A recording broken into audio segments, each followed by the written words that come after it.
Hi everyone, we just received an amazing violin by Peter Greiner and I thought I would show it to you in a little bit more depth.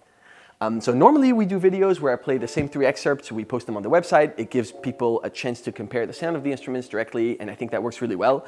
We're still going to do that of course, but I thought with this one I could do a bit more of an in-depth view into the instrument. So I'll play on it, I'll give you my first impressions, I'll look a little bit, tell you a little bit how everything feels, how it sounds under the ear, and then we'll have a look at the craftsmanship. Now, Peter is a household name for anyone who's interested in contemporary instruments. We get tons of requests for his instruments. They're hard to come by, but they're usually worth the wait. He is lauded by so many musicians, so many soloists really, support his work, use his instruments in concerts, and really he is sort of second to no one in this respect. The instruments are very consistent, they sound really good, they look beautiful, and he is everything you'd want in a violin maker. So I wanted to look at the violin together to show you my first impressions of the craftsmanship. Now in particular, we're going to be looking and focusing on the antiquing, as Greiner makes mainly antique violins. This is a Guarneri model. Now, Peter only makes Guarneri models. This is kind of a hybridized version of many different ones put together. He doesn't copy a set model, it's more that he's inspired by Peter's a maker who makes in a very personal way. And what I wanted to do first is look at the wood, the spruce itself. It has some very nice features here in the wood, which we call bear claw. And then in regards to the antiquing, there's lots of different things going on.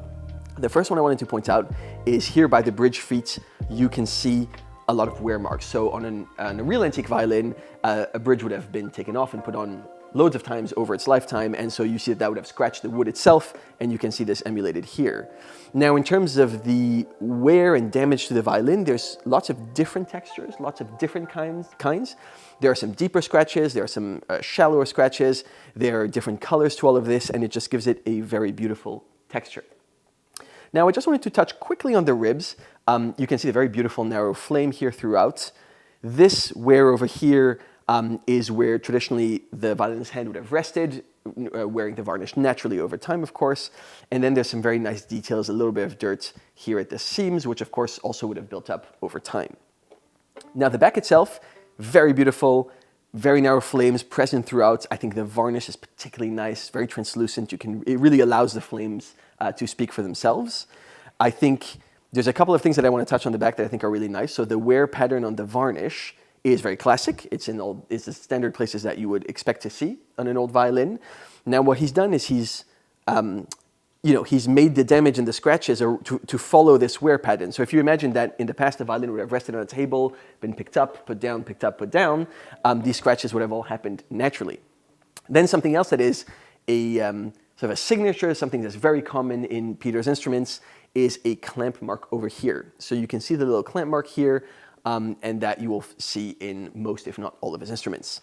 A few nice things, a little bit of dirt in the corner, a little bit of dirt in the purfling, all these things that add to the authentic aspect and make the antiquing at the very best level.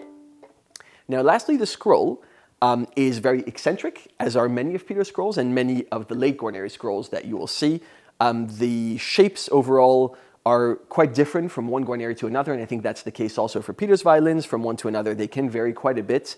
The thicknesses, the overall shape, and the overall volume that it occupies. There's a very nice teardrop here, and very nice teardrop to look at here. And then I think something that also is quite common with Peter's violins is that you'll see that the scroll is not horizontal. It's not exactly aligned. It's off to one side, and that is also something that you see quite a bit. So overall, a very characterful violin. There's a lot going on when you have it in your hand. There's so much to look at, and I think just masterfully done and a real beauty.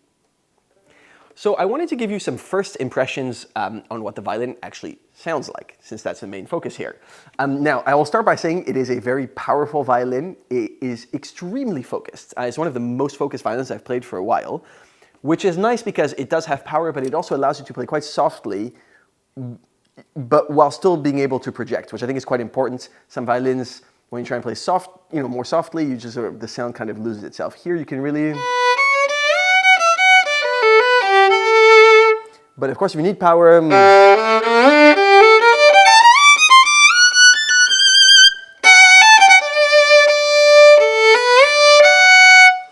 the sound is really very, very focused. It cuts through like a laser. And something that is feels very good from a player's perspective is as you go higher in the register, that doesn't really go away. So it's not like the violin sort of closes up the higher you go. It really kind of keeps... It feels as alive there as it does there.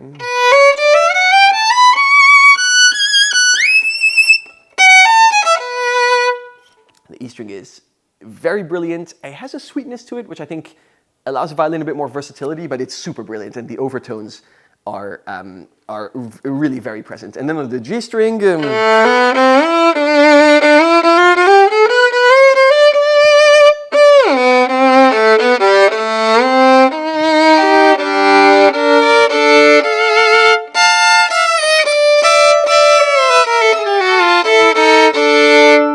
is just a very rich, sonorous, open sound. The response is very immediate. It has a lot of what I call bites, what many people call bites. So it's this sort of presence. As soon as you, the response is very clear and very fast. So as soon as you hit the string,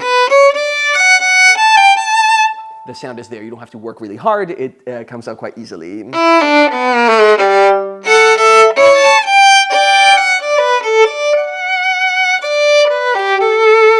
So now coming back to that sort of more focused piano, that sweetness that I was talking about before, I think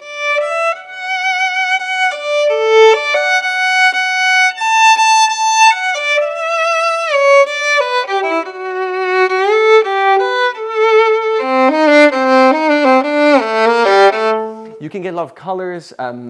It has a big range. It is just a very impressive violin. It feels very violinistic, if that's a good word. It feels like you can kind of do anything you need to, which is really what we want. So yeah, very powerful violin, very open, very resonant. The response is great. The clarity is really good. It's definitely more on the soloistic side. I wouldn't, consider something like this if your only criteria is that you need to blend, for instance. But if you need something that can project, can be a very beautiful singing chamber music instrument, or anything where you need power, I think this is definitely a very good fit.